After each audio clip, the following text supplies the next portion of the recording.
மனிதனுடைய பாடுகளை அல்லாமல் வேற பாடுகள் நமக்கு எல்லாருக்கும் ஒவ்வொரு பிரச்சனை இருக்குனே. அதுக்குன்னு மரணமா?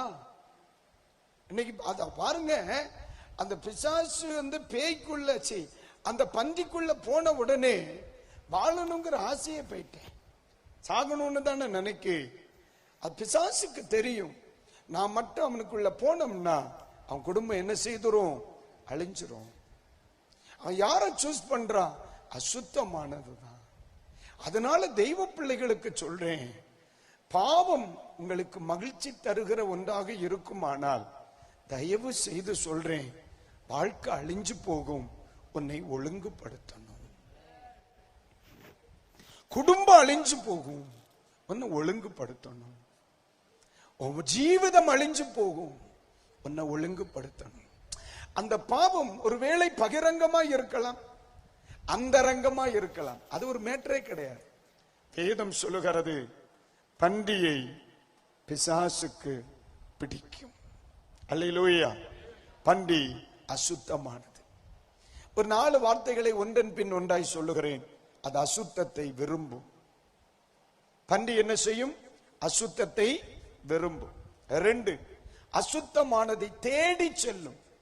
அது தேடி போகும். வேலை தோவாளையில இருக்கும், வீடு மாராங்கோணத்தில் இருக்கும், பிராண்டி ஷாப் அந்த ஊருக்கு பேரு சித்திரங்கோட்டில் இருக்கும்.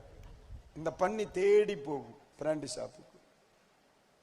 இல்ல இந்த வழியிலயா வீட்டுக்கு போகணும், இப்படி போன 5 கிலோமீட்டருக்கு முன்ன வீட்டுக்கு போகலாமே, நம்ம ஷாப் அங்க இருக்கு.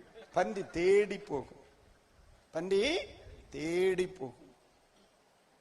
அதனாலதான் ஆண்டவர் பண்டிகை அசுத்தமானது என்று சொன்னார்.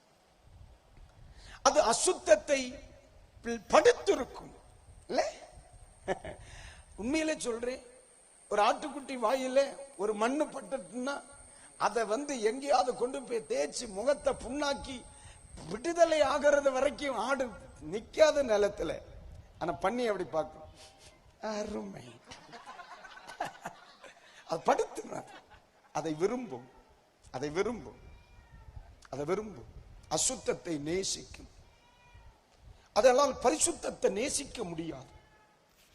அதுகிட்ட பரிசுத்தத்தை பத்தி பேசினாலே கோபம் வரும்.